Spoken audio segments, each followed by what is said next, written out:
Well, good afternoon, and thank you for joining us today.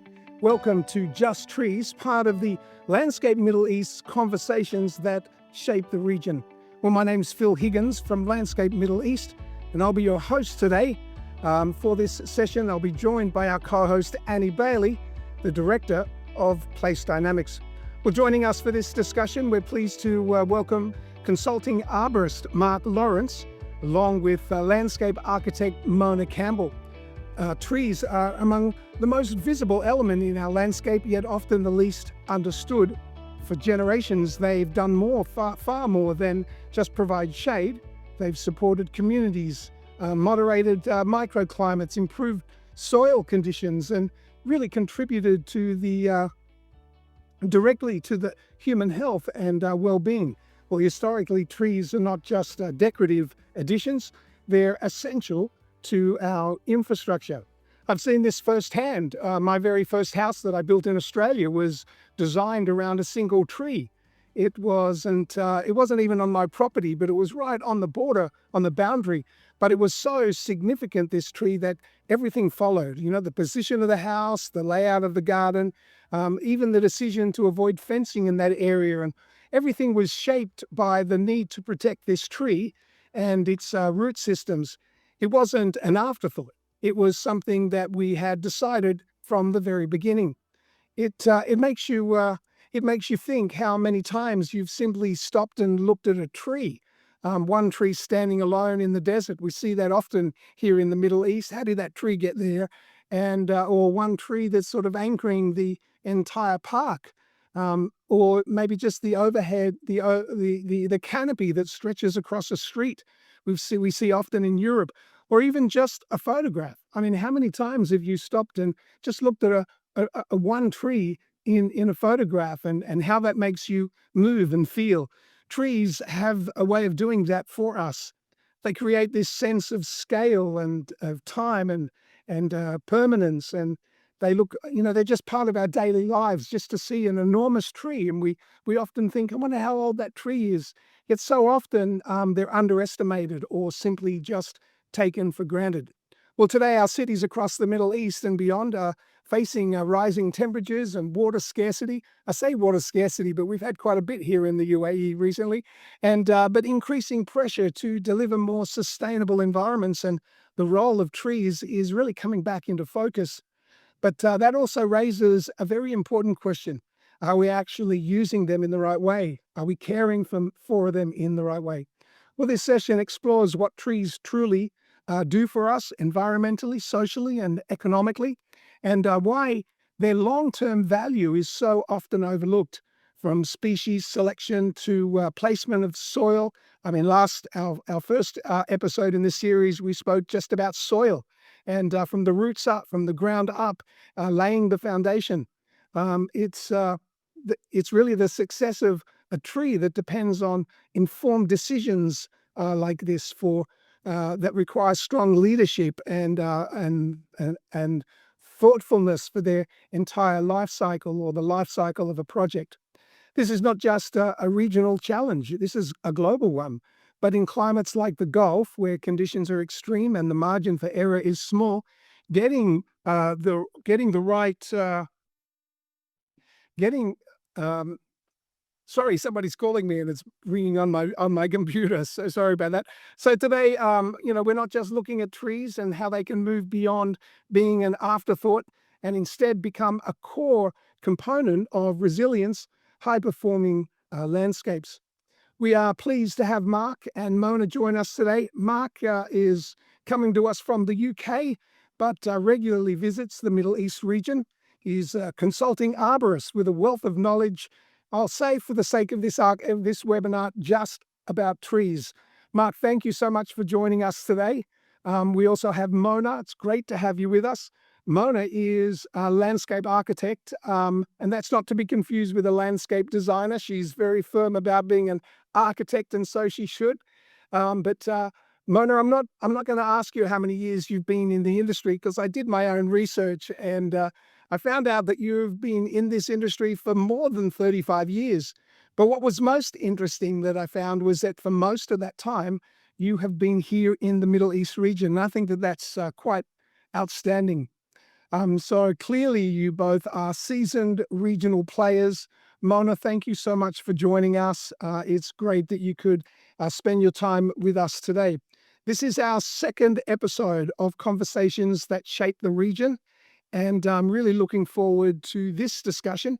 This series has been created to just stimulate the discussion about landscape architecture, landscape design, and all things landscape.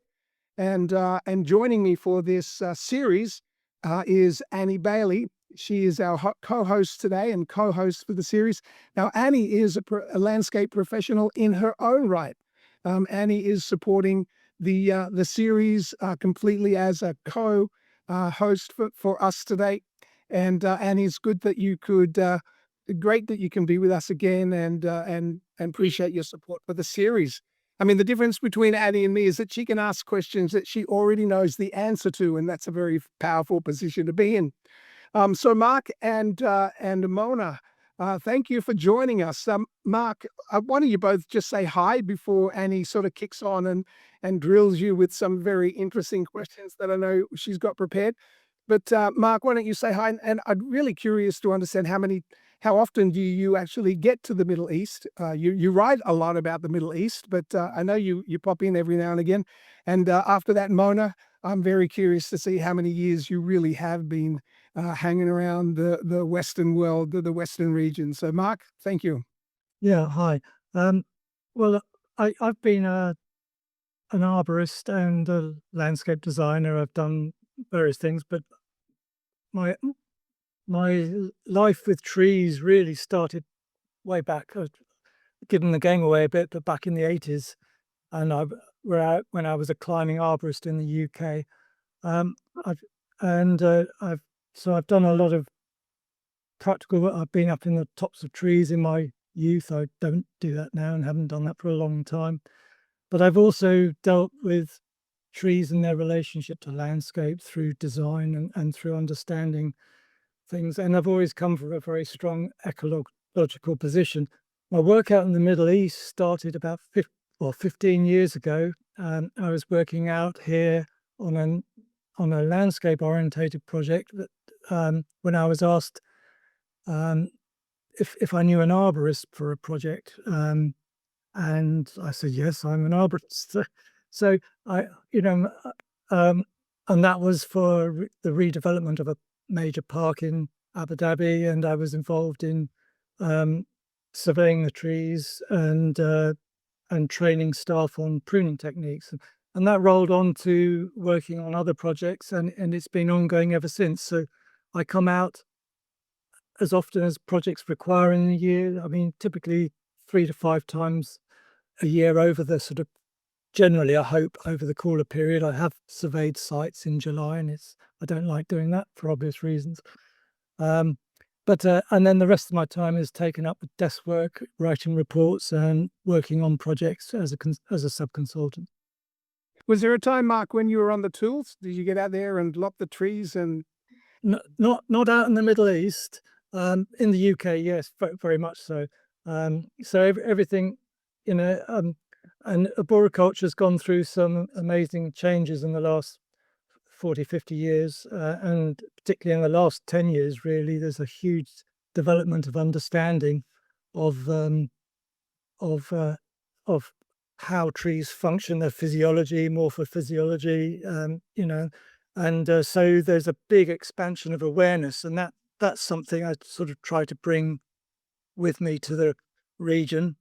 Um, yeah, arboriculture is not really understood. So Very good, very good. And Mona, you have time for some truth here. How long have you been here in the region? 32 years. 1992. Wow, my gosh.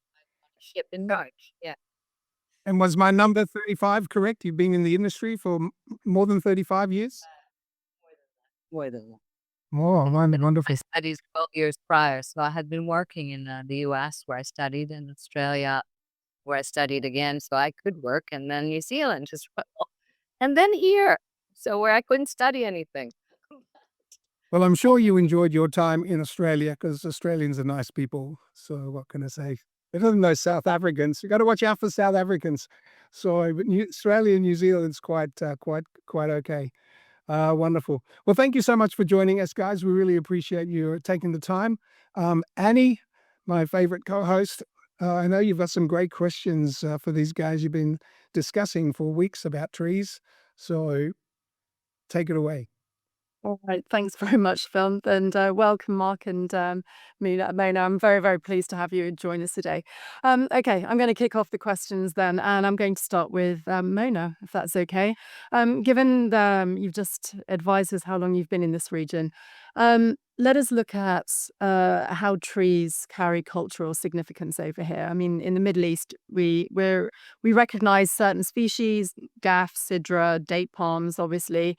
But do you think that landscape design really does sufficiently respect this heritage in today's design? What are your thoughts on that? Yeah, that's a good question. I think the people who first came, certainly there was not a lot else to see but these particular species you mentioned. Date palms were everywhere, beautifully used in spaces with their traditional irrigation systems, flood irrigation, rills. It was quite impactful to me seeing the date palm, but also the biggest trees that one could see were the gaps that were the old gaps where everyone would gather. If you saw a worker, laborer, tending to the road, if there was a road, they were all sheltered under the gaff tree, which reminded me of the weeping willow. I remember how significant I felt this tree was just as a landscape architect, knowing what it means. But historically speaking, the the visionary of the UAE, may his soul rest in peace, Sheikh Zayed bin Sultan Al Nahyan actually had a great passion for trees, as dates, certainly, which were planted up and down the median between Abu Dhabi and Dubai, and he encouraged, and all over actually, and he encouraged the people to harvest the dates. So, I mean, he really was a lover of trees and understood their importance. And he, oversaw all the tree planting that you see. The oldest trees that man has placed in the Emirates are under his direction. And the whole of Al Ain was considered a garden city for this reason. So whether or not people are using them is, I think, quite limited to the resource we have for using the gaff in particular, the tea, the tree. We don't have the supply that we require when we have a project. So we're faced often with substitution or the need of substitutions with other species. So, the industry, when it catches up, I think will enable people to use these culturally significant trees more. But certainly the date is well used because, of course, it's an instant vertical element in the landscape. So, from a design perspective, we do have that to celebrate. We've been blessed by having that because we didn't have trees, period. There was no nursery industry all those years ago. It has grown, of course, and could use improvement. But in terms of those particular trees, we need land dedicated to raising them so they can be used in future projects and have them at a reasonable size with proper root system in place and so on. Well, nursery owners and growers, take note, please. You've heard it. You've heard it up here on this Fly press on a space like this and the taproot's gone this way. Like I wit 1998, we had asked for GAF for a desert project that was meant to be the first ecotouristic project in the region from our understanding. And everything was happening on site. The energy, the water was, on site system set up. Everything was considered. And then when it came to planting of gaps, we were told we'd get the 1.5 meters just to get started. And we had 20 centi high fakes with an L-shaped taproot. So really, I know we've come a long way since then, but I feel that's a significant part of being able to incorporate significant heritage trees into our future designs.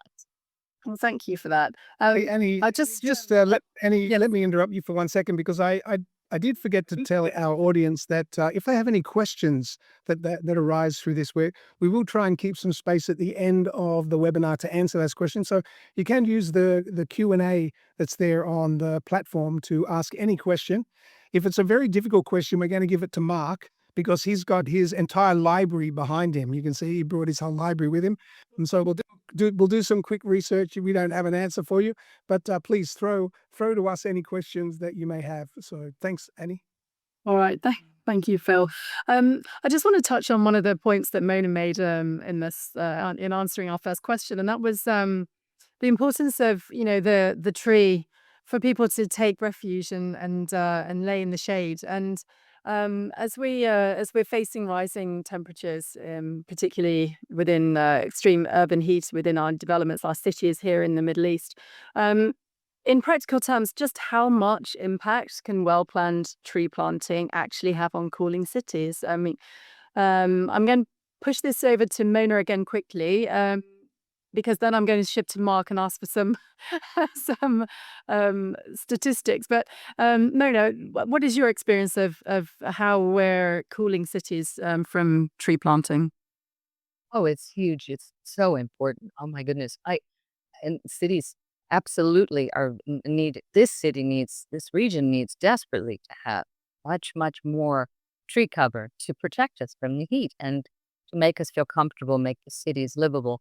They're certainly happening in mediums and places, but people aren't there. We need them where the people are, and that's the issue that's very clear, abundantly clear. Even with current tree planting initiatives, they really appear, from my perspective, to be looked at from a beautification perspective and potentially some carbon sequestration, but certainly they're not going in where we need them yet, let's say, in our right-of-ways, because there's no room for that. There isn't the space allocated. The roads that are built, the secondary roads, the tertiary roads, don't have any trees on them virtually in non-planned communities, let's say. And so that's a lot of it's potential space for trees to come in. I'm not sure if I've answered you yet. I know you have. Thank you. You have. Well, you've touched on livability, and I think this is the key, isn't it? Is about being able to give people the choice to walk, and people, I think, will take that option if there's adequate shade. But over to Mark quickly. Are you familiar with any local or regional examples where you think that good tree planting has actually made a significant and positive impact on microclimate? Yeah, I think it's known that there are certain developments that are tree heavy in the region. I'm thinking of what one I know of is Barari, but there are many others, and the overall recorded temperatures there are definitely a few degrees less than the surrounding areas. I don't know the exact number, but 3 degrees of cooling is quite significant. It, so and I mean, everyone knows when you walk under a tree, you get a temperature drop from the shade. So the value of trees is kind of, it's all known, but whether that knowledge is applied well is perhaps a different thing. So I think the thing with designing for heat is that you've got to design trees as part of an urban ecosystem, and it's no good just planting a few trees well spaced out, which might make individual nice specimens, but they're not going to provide cooling or ecosystem services in the way that sort of a greater mass will. So there's very much needs to be a design intention in sort of how you arrange the infrastructure and how you arrange and accommodate planting to create beneficial effects. Thank you for saying that, because that leads beautifully onto my next question, which is about trees as infrastructure. So I think you've both actually hit the nail on the head here when we're talking about recognition of the value of trees. They're not just beautification. They serve the end user. They serve the environment. So is this really perhaps a misunderstanding from a master planning perspective, as master planners, as they're starting to create communities, not assigning enough room for trees based on the fact that they're not viewing the value of trees in a holistic sense? Do you think it's developers need to perhaps push their master planners with a higher agenda of healthy urban environments as part of their community development? Where do you think this shift in attention needs to be made? Well, I would say you can look around Dubai and you can see, a region, groups of distinct developments, and the amount of tree cover within them will vary very greatly depending upon the design intent that went into the space. And so you can get areas that promote sustainability in one area, and they put maybe good tree cover, and you'll get areas next to that which don't, and they have less tree cover. And this is where we don't get what's needed, which is a regional joined up thinking where ecosystem ecology dictates the planning, not the developers USP or their how many villas can we get on this plot, so much as how can we create a community that functions within an ecosystem of landscape. Annie, let me just add this. There's a couple of projects that I've had the opportunity to visit in the last couple of months. One is Al Jada, and I know you're very familiar with that project. And what they've accomplished in Sharjah there is phenomenal when it comes to developing community. I went there for the first time a month back, and I was just amazed at how the landscape and the streetscape and the entire development was contributing to that entire community basis. And last week had the pleasure to visit Gaff Woods. Now I noticed that somebody had exactly these points in our Q&A, so thank you. I was waiting for Mark to finish so that I could say this, because Gaff Woods is I always thought this was an ambitious project, right? And but the around the sales office they have created this woodland, and we were there because we're hopefully planning a very interesting article on this for the magazine. But walking through the canopy of this woodland was significantly 2 or 3 degrees cooler than when you stepped out of the woodland. It was amazing, and this is only 2 years established. Really fantastic project that well, it's very ambitious, but if this same concept is continued throughout the entire development, it will absolutely be an amazing facility. So just a couple of projects. They do exist, Mark. Yeah. We just have to make sure that they continue to get finished. Sorry.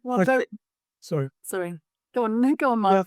No, I think design is definitely moving in that direction and taking on board environmental factors far more than it did. And of course, a lot of the landscape you have is historical. I mean, historical in terms of maybe 40 years old as max, but a lot of the traditional horticulture was imported from abroad and wasn't actually appropriate to the area, but that's gone on to be mainstream. But I think hopefully now things are beginning to shift and change in that aspect. I'd just like to say to Phil, thank you. I'm pleased that you enjoyed Al Jada. It has a special place in my heart, and place dynamics as well.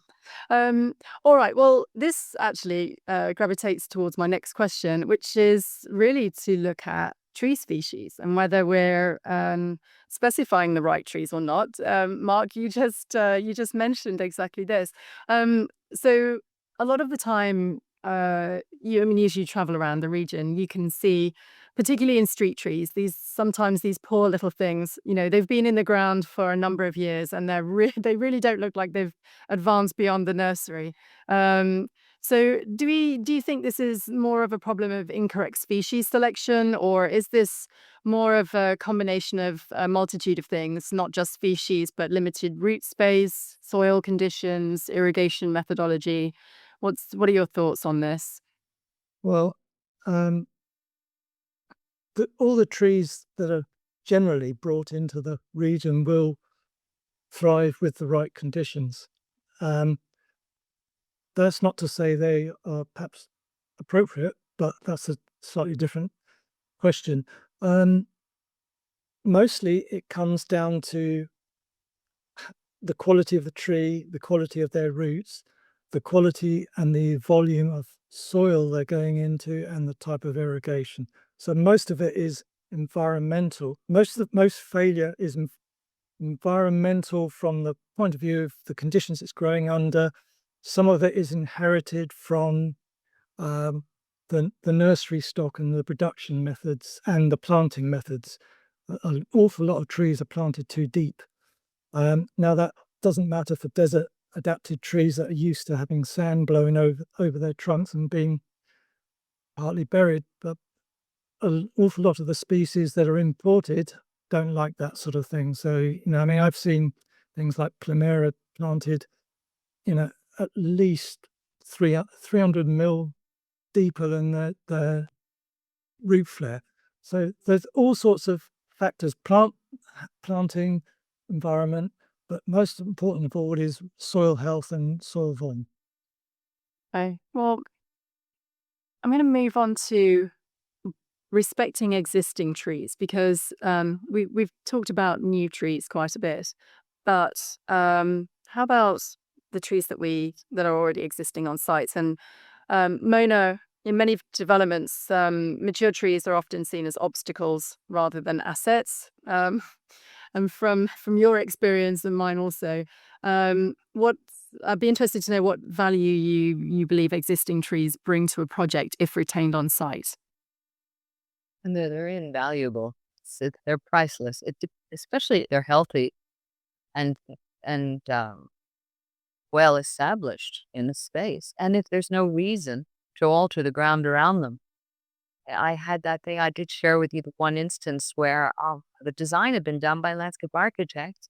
However, I believe they never made it to the site. They were sitting remotely. Only Google Maps, Google would have shown them, Google Earth. But I did a sidewalk. I was completely shocked. There was 3-tier layers of palm trees, beautiful, exquisite, and they were being replaced with 2 lanes for an EVA route when there was just 2 lanes already beside. I mean, I was beside myself. I was so shocked about it. I made a fuss, and it was already a year down the road, in the project. So clearly, I value, and I think it's absolutely critical that we look after what we have when we have it. It's always a surprise to find something, especially if you're in an already, developed site 20 years later from the initial start of it.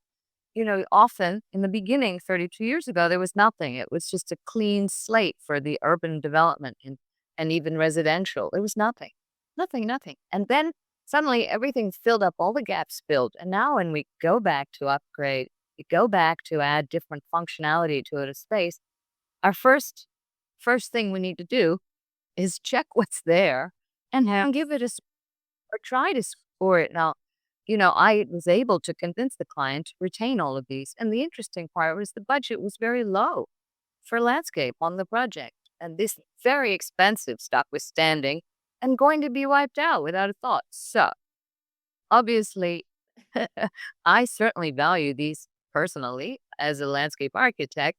It behooves us to make the case to our clients about treasures that we find when we find them.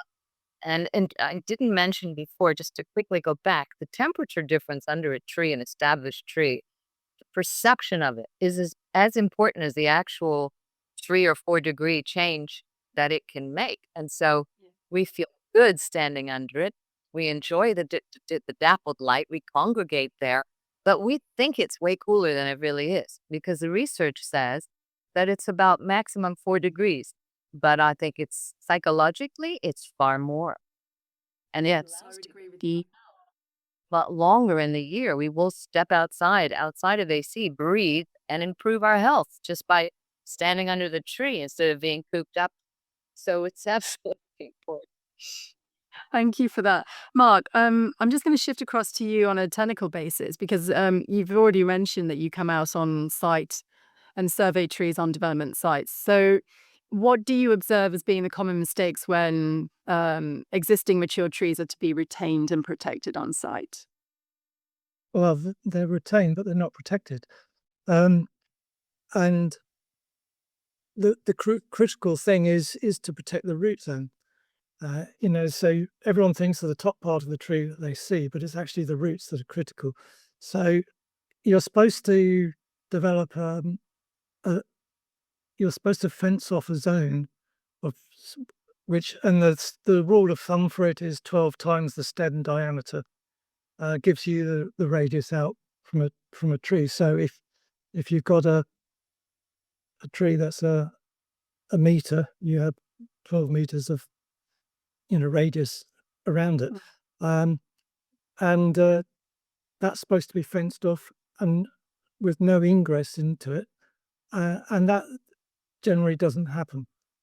Or it's a much smaller area that does, or the workers, once they're on site, if there's fencing has been put up, they might break down the fence and go and stack the materials under it, or go and park their vehicles under it, and of course all of that causes root damage. And once soil is compacted, the damage is lasting.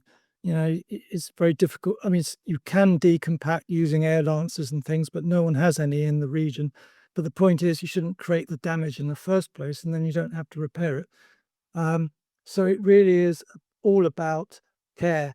And contractors, unfortunately, will try and get around this. I had a recent project, which is ongoing now, where I was specified as arborist. I quoted to the contractor, and then the contractor deliberately didn't get me in until we're starting on site next week. Can you come over? And of course, I hadn't. It was deliberately done to avoid meeting the obligations of using an arborist to limit, and they've damaged the trees. So that there's ongoing things because they've driven all over the root zones, and they've done what. So there's got to be an attitude or culture of care, and that so often is missing, and it comes down to everyone. So this was well specified on this particular project, and it was well ignored. So yeah. So this is but it is all about protection. So how early does that really need to be considered then? This is as part of the design development in ensuring that those trees are to stay. That needs to be written into the landscape specification, that it enters into the tendering process, and that it becomes part of the enactment of work on site. Yeah. What needed to have happened in this case was that the survey should have been done during the design phase or at the beginning of the design phase, and the method statements and the root protection areas and everything all sorted out, so that was handed to the contractor rather than leaving it to the contractor and saying to the contractor, you've got to do this. It should have been given to the contractor so that they already had that and had to comply. That would have been much harder not to comply. And these are important sites, and as we've said about the value of the trees, and if the trouble is for the client, they might not see the deterioration in the trees for 5 years or something, but they will, if they're damaged, they will deteriorate, and the contractor's long gone by then. All right. Well, that's we just mentioned retain and protect, but what about when we actually have to move existing trees on the site? We have to lift them, either to box them and temporarily retain them. Apologies for the jet in the background. Or they're going to be immediately relocated. Can you talk us through, from an arboriculture perspective, can you talk us through the process that requires? Right. Well, first of all, it requires time, because if you are going to excavate a tree, you've got to prepare the roots for that, because they're not designed to be lifted out of the ground and moved around, and they don't like it. It's like having your legs cut off and expected to be able to walk still. So the first problem is projects come in with no time. So by the time you're asked about it, I was asked for a major project in Abu Dhabi. Well, I've been asked on several huge gaff trees, some of them 20 meters tall. The trunks over a meter diameter. They wanted to transplant them all. I said, fine, okay. The specification for this is your root balls are going to weigh about 200 tons. You're going to need multi-wheeled mobile remote platforms to move them off site on once you've boxed them up and lifted those 200 tons, and you've got 150 trees to do or something, and of course the end result is it doesn't happen because it's not feasible. But the point is the design thought it was feasible. So, so we have to be realistic about what's required. Every time I've specified correct tree transplanting methods, they haven't been transplanted because of the cost and the availability of it. So what happens is gaffs are a particular problem because you're not allowed to fell or remove, fell them. So they've been transplanted, and in my article in your magazine this month about Mushrif Park, I was talking about the transplanted gaff trees and how they'd been dug up. They complied with the law because they dug them up, they moved them, they transplanted them, but they had no roots on them, and they had no branches, and they had very little irrigation, it seems. So they didn't survive, but they complied with the law. So, moving trees, big trees, is difficult. It's really not, and it needs time. You can prepare the tree, you can prepare the roots over time by doing root pruning in sections, and then you leave them to recover. And also you don't cut off all the branches, which is, people think is counterintuitive, but if you cut off all the branches and you've cut the roots, the tree has to both put out roots and it has to put out new leaves, and it can't photosynthesize until it's got a new set of leaves. So it's then having to do all that from stored energy, cope with the shock, cope with regrowth of roots and crowns. So there's all these different factors to take into account. It can be done, but you need to look at the way it's done in the States and in Japan and places where they do it properly, and the equipment and the expense is colossal. You've got to value them to do it. Talk to us then about moving trees from an international nursery, because that takes time as well, as we know. So what would be the typical requirement for that? It depends on the size of the trees. I mean, obviously you get the mass of, standard nursery stock trees that are grown in. They're grown with tiny root balls and overlong stems. Because they're all packed together, and they're packed together for nursery space, for shipping space in containers. But if you're talking about big specimens, well, you might get one specimen tree in a container. And the only ones that this is successful for is trees that can take the abuse, basically, of having their roots cut off, of having their branches cut off, and that will regrow. So there's a few in the region. Figs, obviously there's many ficus, they're tough enough to cope with that. Baobabs, we've had some pretty big baobabs brought in from Australia and elsewhere. And rain trees, Samanias, they've been brought in, and these are tough trees that will cope with the, frankly, abuse it takes to get them from one country to another. But most trees won't cope with that. Olives is another one. That's why there's so many olive trees. They will cope, and you just have to admire them for their tenacity and their toughness. But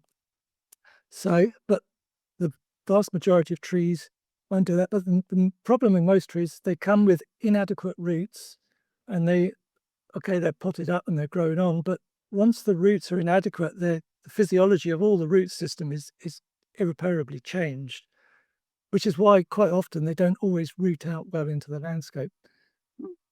Yeah. Thank you for that. So let's talk about water. Designing with less water. I'm going to shift across to Mona and ask you, as a long-standing landscape architect in this region, you must be very, very familiar with these old industry standard irrigation volumes. Do you think it's really time that these need to be reevaluated, and the volumes? How could this be? How can we achieve an improvement of this, an update, if you like, to these standards, these very old standards? There has been already like a halving of the former irrigation rates. So when I arrived, it was over 200, 250 liters a day for a date palm. And they had really, they grew with really fat trunks. And anyway, and now that's, halved. So there has been some improvement since the original. Um, and I would say that, also the municipalities have, as you know, reduced watering rates across all plantings. So shrubs, ground covers. A project has to have 2 liters per square meter, for instance, something like that, which makes it a little bit awkward. So we need to work out how we cluster our planting in such a way that we capture the water around the root zones of our heavy water users and generally our trees. At least we catch what comes by rain and start to create, as Mark mentioned, the ecosystems to allow plants to coexist with their relative shrubs or ground covers, whether it's a palm or it's a gaff or anything really, so that they work symbiotically to improve soils, clean water that falls, and don't need all that irrigation. So, I mean, I think, the direction that needs to be taken is that we establish those kind of symbiotic relationships in our planting designs, and we capture the water and runoff and try to clean it and use it for irrigation naturally, so that we can stop irrigating. And we have not got that yet. I know that there are initiatives regionally for tree planting, which is what our topic is today. I think 1.5 million in the next 5 years of trees.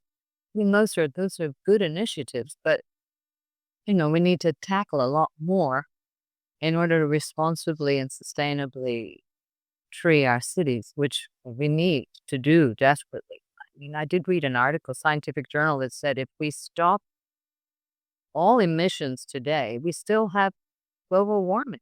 We still aren't going to heat up anyway. So really, it's very urgent. And we, as landscape industry professionals, landscape architects, nurserymen, arborists, we need to put our heads together. We need to start immediately in every project to implement tree planting and ecologically sound, sustainable practice. This is not easy. It's not a simple challenge we face because the pressure on us or on developers is to make money and to crowd land with homes and/or whatever development is going to generate the income. So we also in parallel need to start being able to not argue, put forward case studies with true financial savings to energy from shade cast by trees and so on.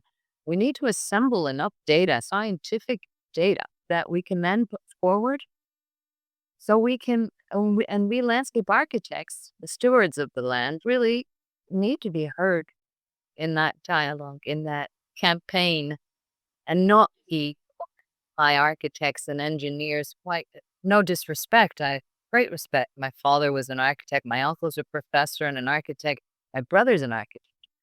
But buildings are not going to save us, and the greening of buildings is not going to save us. It has to come from the land.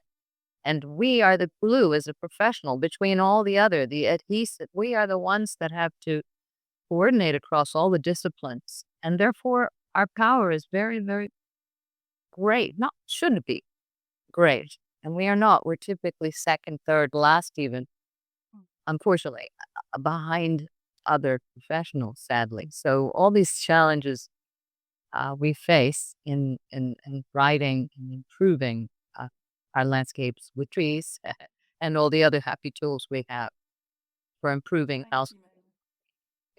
Thank you, Mona. I'm going to shift across to Mark then.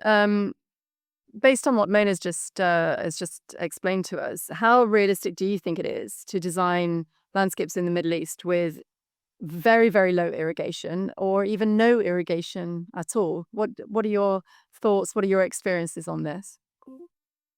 I think it's very possible, and the simple reason is because, as we've said, most trees are drastically overwatered, and the overwatering causes all sorts of problems. One of the questions in there was about tree root systems being shallow from irrigation, and it's absolutely right. And so a lot of the wind throw and damage, and I'm sure you've had a whole fresh bunch of it in recent weeks, happens because trees don't seek out water, and therefore they don't put out deep roots, deep anchoring roots, especially desert trees, which there's so many gaff that if they're irrigated get blown over because they just stay on the surface with their roots because that's where the water is, so they don't need to do the deep rooting. So it's about how you culture the trees.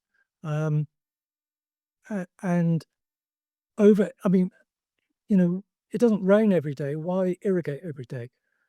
you know you'd be far better off putting a larger amount of water on once a week or even once a fortnight. And as far as I know, there hasn't been any real research on what the optimum would be, but it also depends on your soil and the health of your soil and the water retention and the whether the soil is living or is inert. Most soil is just inert. So all these things affect the amount of water. For example, if trees are healthy and they've got a living soil with mycorrhizal bacteria, which live in symbiosis, the fungi find water for the trees. It's not just the tree roots; it's the fungi will go in places where the tree roots can't, and they will extract water, also nutrients, phosphorus particularly. So this is all about trees as ecosystem and soil as ecosystem. And if that is healthy, the tree is far more resilient and needs less intervention, and certainly much less irrigation. Thank you for that, because you seem to have a beautiful way of leading on to my next question, and that's that's you often describe trees as ecosystem, and for sure we know that they're habitat generators. But in highly urbanized environments, Dubai, Riyadh, Abu Dhabi, just how important is ecological role? It's incredibly important, because it's important everywhere. It's obviously everything is more accentuated out in the Middle East because of the extremes. But don't for a minute think that we can survive without ecosystems. And that means an ecosystem on your doorstep, not just something out there, in the distance. There's an ecosystem over there. If you haven't got an ecosystem where you are, your chances of a healthy life go down. People spray things in their gardens and they think, "Oh, something's eating my plants." If your plants are not being eaten, you don't have an ecosystem. Okay. Trees are holobionts. It's a bit of a mouthful of a word. I'm never sure whether I pronounce it right, but a holobiont is the central or key element of of a wider ecosystem. And they are, and the other thing that happens with trees, so trees are full of fungi. And there's different types of fungi. There's the root fungi, as I've said, the mycorrhizae, which have this interaction. There are decay fungi as well. And everyone thinks, oh, decay, that's a disease, it's an illness. It's not. It's a part of the ecological function of a tree. You have to look out for the structure of that tree, of course. And you have to mitigate. As trees get old, they get decay in them and they will hollow out. And you don't see old trees so much in your environment because obviously, because of the extremes. Everyone thinks that gaffs live to about 120 years or something. I think they can live considerably longer than that. But they do hollow and they do decay, and that decay is habitat and it's food for other things. And the other thing you hear is, "Oh, I don't want bugs and insects in my garden." So everyone has plastic grass and stuff, and it's just like, oh, for goodness sake, just go and live in a concrete box. Then you've got to interact with nature, but that nature is going to be more benign to you if you've got an ecosystem. Thank you. Once again, leading on to the next question, and I want to introduce Mona into this discussion because we talk about or we observe readily the regular maintenance that happens to our landscapes. Okay, and I mentioned earlier about the sacrilege of trees being cut back and potentially their mortality at risk from some rather severe pruning. But what do you think? What improvements can be made in terms of the landscape industry and its care and management of trees in the urban projects? Good question. I'm going to open this to Mona. Sorry. Let's start with Mona. No, I think education is the whole is what's lacking here, and Mark has touched on that. The practices for maintenance of trees and generally is not very good or non-existent, one might say, because of what we witness when we drive around and we see things that are, we say, sacrilege, the cutting of limbs in what appears to be a very arbitrary manner. And there's we do know that absent a few handful of people who are specialized and who are involved in either the construction side or the nursery side, um, there isn't sufficient training in the proper maintenance and care of our trees and generally speaking. So we need that. We need someone to take that up and assist because our maintenance crews are coming from villages here and there. They're not trained in plants at all, and they're just being given the tools and of course without any background, without any knowledge. And so that's got to change, and that I'm sure will come if we highlight that it's an issue. Hopefully, someone will take up that mantle through this journal, through the articles that are written, through this kind of exchange. Maybe that hole can be filled. Mark can come and lecture. If we can get the true scholars about our trees and how, they deserve the money to be spent on that for their care, certainly. And so I think that's one of our problems, just that we need to channel funding for further research, for proper education programs to teach the maintenance teams and staff. Um, there should be some. Do you think that some of it comes? Do you think some of it comes from us though, as designers, as design professionals, that perhaps we are not required within the design phase to actually address the maintenance of the plants or the trees that we're specifying, that actually it should be a deliverable requirement that we put together the appropriate maintenance of the landscape that we're designing? Because I know from my experience, I don't think there's ever been a project where I've been asked for that. And yet, when I get to the site supervision stage of a project, I am then to review a landscape maintenance manual. And, that's my first experience of what the contractor plans to do. Now, I pull that apart. I do my research. I know that tree doesn't need to be pruned every year. It doesn't need to be pruned in the first 5 years, for example. So, perhaps as a design industry, perhaps as the industry at large, actually, maybe that needs to come from the developer at the RFP stage to make sure that it's part of the deliverable. And then it follows all the way through as part of the tender rather than relying on the contracting team to provide it. Mark, what are your thoughts on this? Yeah, you're absolutely right. There is no, I mean, the word horticulture is barely used in the area.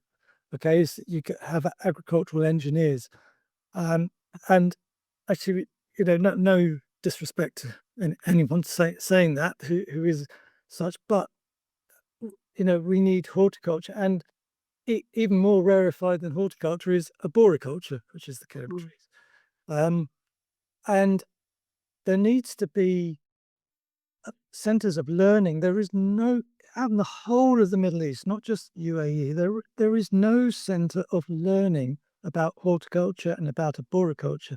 And given the rapid growth of population in the area and the rapid urbanization, this is essential. All these landscapes are maturing, trees are getting bigger, no one knows how to look after them. Now, I will just qualify that by saying trees don't need pruning.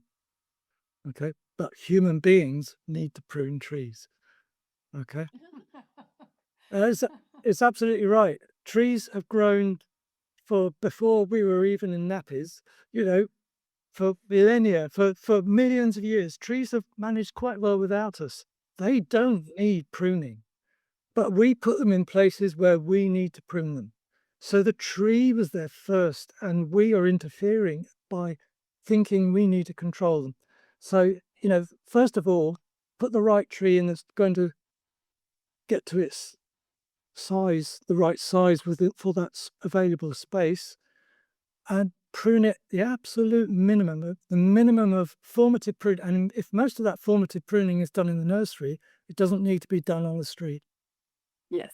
Mark, I just want to let me jump in here if I could, Annie, because I'm enjoying this discussion, but I'm sorry, but I'm thinking, are you doing this on purpose? I mean, I'm sure you've just got this shadowing light from a tree outside just I'm to blinded. set the mood. You're doing a great job sort of keeping in the light there, Annie. So good job, and you've got some technical issues.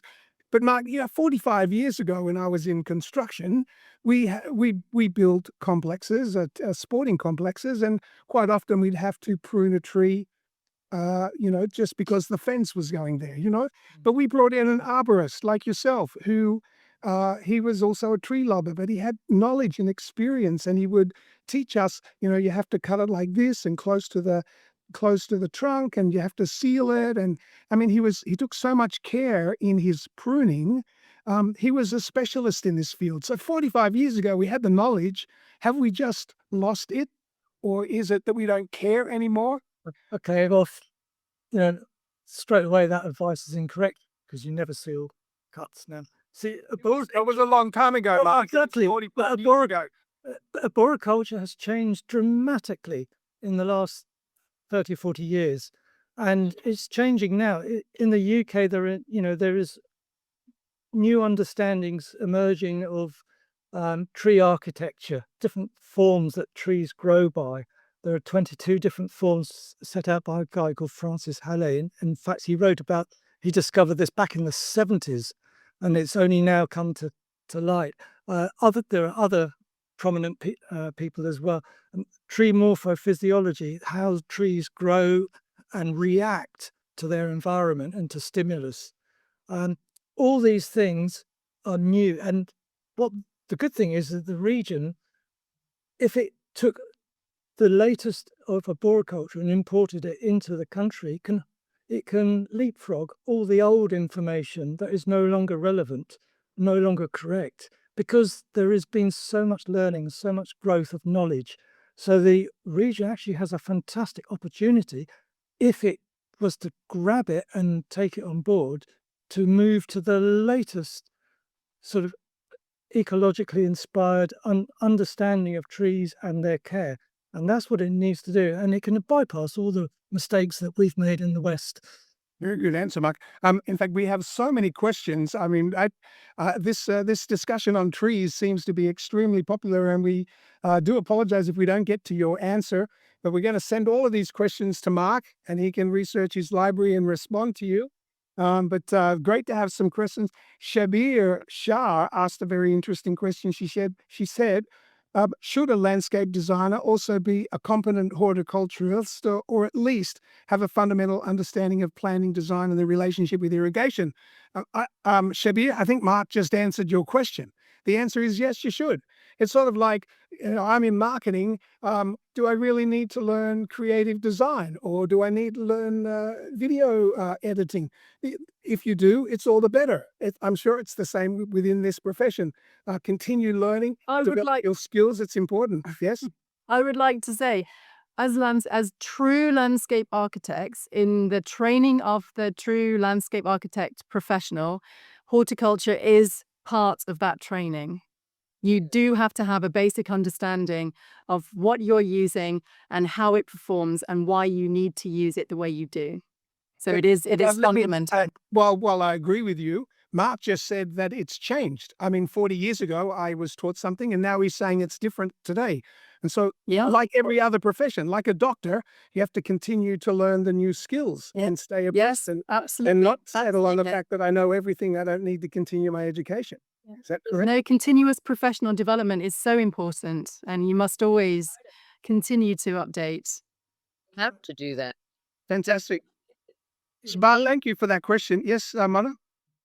Need the resources to be publicly available as they grow. So, for instance, Julian Lee wrote a beautiful book. He was the first, a massive encyclopedia, the landscape plants of the Arabian Peninsula. Thank God I was lucky. I had access to him personally my first 15 years. So I had sound advice about what to use or what would work here. But that's not the case for many people coming into the region.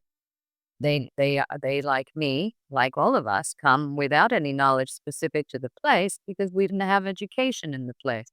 So it's all about learning, the learning curve. So our resources need to expand, and this information, much as the arborist practices alter over decades, so does this place needs its information base, its technical base of data surrounding the trees, the proper care of those trees. I cannot tell you that because I'm not an arborist. I can simply look by observation. I can see how things perform. But that database that I think is quite fundamental, that needs to be, collated and shared and altered and grown and built over time.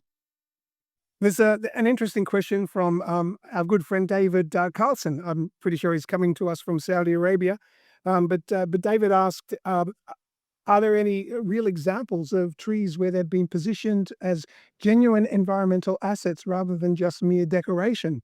I think Annie would answer that and say Al Jada. I think we talked about Gaff Woods before. So David, next time you're in the UAE, you're going to meet both of us at Al Jada. Annie's going to buy you a coffee, and we'll take it to what's going on in that site. So, David, thanks for joining us, and thanks for that question. That's wonderful. Mark, there was a question with regard to which plant book collection would you consider the best, particularly one that indicates comprehensive taxonomic coverage. So, do you have any reference books that you might sort of recommend while you're here? If you were to reach off into that library, which one would you grab first? I have so many books. We can see that you have so many books. Just on my table here, and they weren't put here for you. They're just my current reading books. This one is on the architecture of trees. This is what I was saying about how trees grow, and the fact that there are 22 different forms that trees genetically grow to, but most of which for trees is down to maybe half a dozen of them. But they affect, for example, how you should prune them in a nursery because the way their apical buds grow and all these sorts of things. So this is part of the new understanding. Fungi on trees and reading, because understanding the effects of fungi is on how trees react, and how this is really crucial from a safety point of view as much as from a ecological point of view. Ancient and veteran trees. I'm actually sitting an exam in 2 weeks' time to become VetCert, which is Veteran and Ancient Trees Consultant, and that's a fairly new European thing. So continuous learning is what we were talking about just now. I'm still Which came first, Mark, the veteran or the ancient? Veteran and then ancient. So okay, got it. there are, depends who you talk to, but there are there are up to 10 life stages.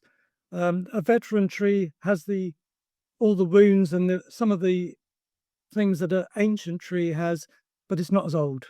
So it's had it through damage or whatever. So hollow trunks in a younger tree would be a veteran because it's got that damage and that ecological niche about it, but it's not got the chronological age.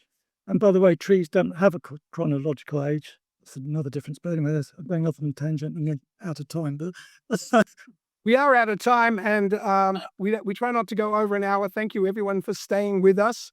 We're going to sneak a little bit over. There was one more question, Annie, that the future of urban trees in the GCC. Why don't you ask the guys that, and then we can finish off? Or did you get to that? Yes. So Just finishing off then, looking 20 years ahead. If our Gulf cities are once resilient and climate adaptive landscapes, what do we need to change in the way that we design with trees today? Mona, what are your thoughts on that question?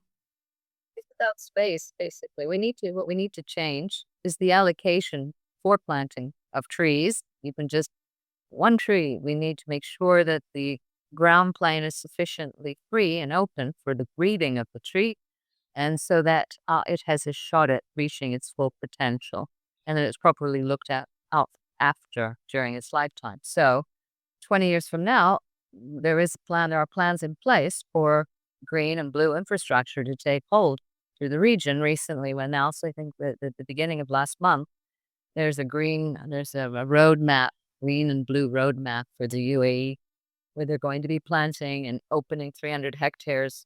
So trying to double the amount of open space. So those are all moves. These initiatives are moves in the correct direction. So with the space opening up, then we can plant and have more success and also build in the infrastructure, the green and blue infrastructure to move water and help us reduce irrigation. And it could give the ecosystem a chance to form that would hopefully guarantee the success of our canopies and our cities and our landscapes and make our cities connected and walkable also. Wonderful. Thank you so much. I think that pretty much concludes our line of questioning today. Thank you ever so much. You didn't ask Mark. You didn't ask Mark his opinion. But I mean, are you going to be here? Are you still going to be here in 20 years? I'm not sure if I'm going to be hanging around up much in 20 years. But what about you? What do you think is the future in 20 years?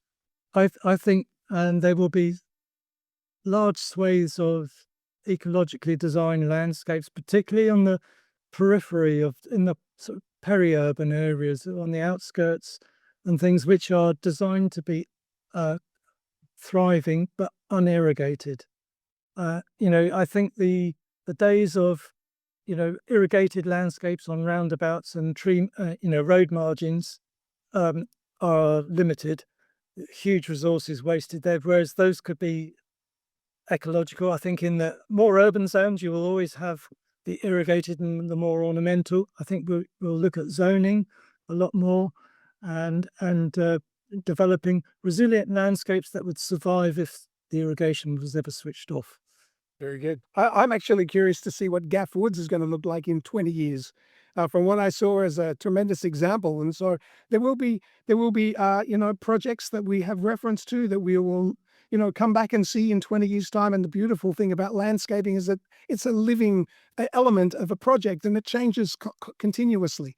And so, guys, I just want to say thank you so much as a panel for the discussion today. It was brilliant. And we have lots of questions. Actually, Mark, I'm going to share all of these questions with you, seriously, because each one of these questions could be a fantastic blog for you to write. And when we're talking about education and continuous process of learning, there are so many questions here that I personally could answer. And I'm not an arborist, but I do have an interest in reading Mark's blogs. So he's been my teacher. Don't tell him too much about this. It'll get to his head. But I do enjoy reading his blogs because I learn about it and it's a passion. So read writings about people that have this knowledge. Well, ladies and gentlemen, thank you so much for joining us today. It's been a really strong discussion and truly appreciate your time and insight. Sorry we went a little bit over long, but honestly, from the honesty from the panel's been fantastic. And Mark and Mona, thank you very much. It's been great to have you with us. When it comes to through the thought of trees and the process of planting, it's very important that we give this consideration. I think that was clearly what we've learned today.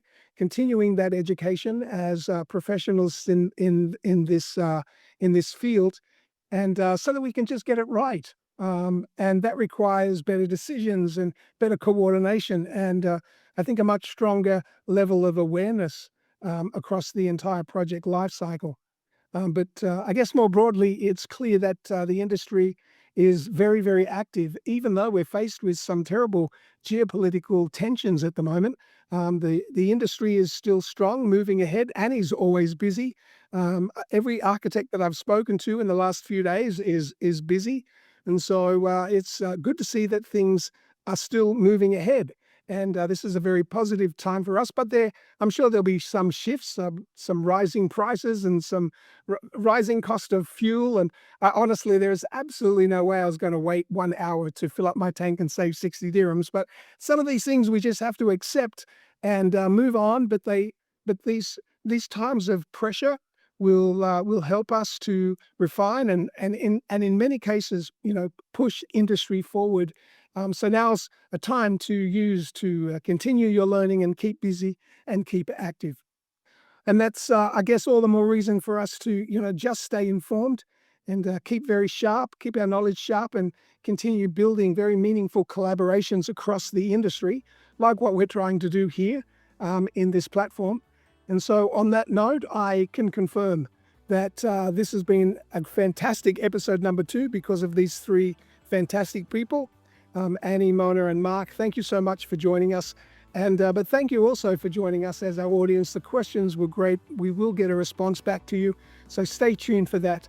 And we really thank you for joining us today in this, our second episode of Conversations That Shape the Future or Shape the Region. So with that, I end this webinar and I say thank you very much for joining us.